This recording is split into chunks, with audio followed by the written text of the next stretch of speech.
To me, it doesn't seem like 20 years. It just seems like it's been a few years since he was assassinated.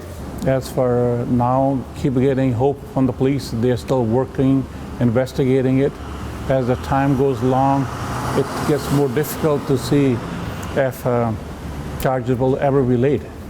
Because a case like my dad's case is just like Air India, where they knew who were the people behind the scenes working at the Air India bombing, and they also knew who were the people behind the scenes who wanted my dad killed.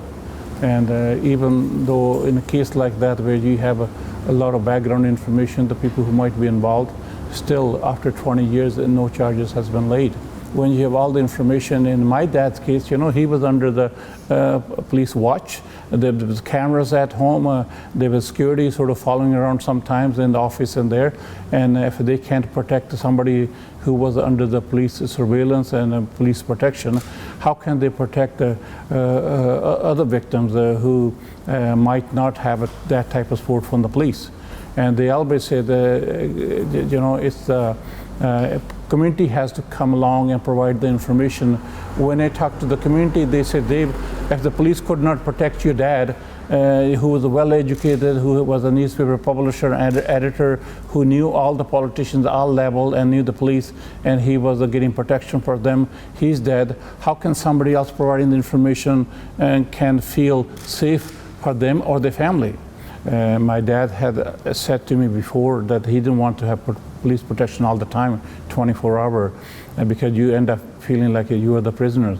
But I think the police don't do enough. They always sort of say, wait until somebody's shooting at you or somebody is ready to kill you. But that time it's too late. There was always so many threats.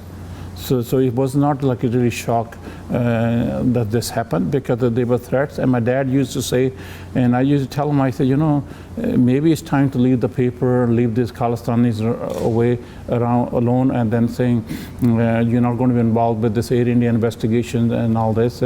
Let somebody else deal with it. But he always said, do you think it's the right thing to do, stand up to the people who did the Air India bombing, who are doing this criminal activity? I said, yes. And he said, you think somebody else's life is worth less than him, that he should try to protect his life or let somebody else risk it? I said, no.